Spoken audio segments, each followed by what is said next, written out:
Part 8. Remote Controls.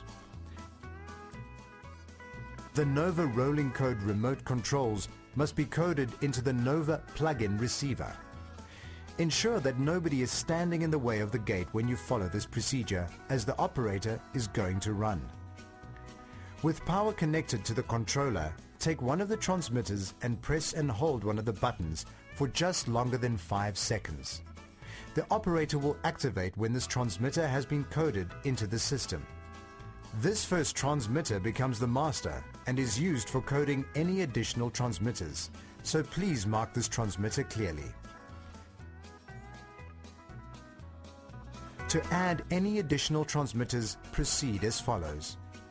Press and hold any button on the master transmitter for slightly longer than 10 seconds. As an installation hint, if you don't have a watch available, count each second aloud from 1000. For example, 1001, 1002, up to 1011. Release the button.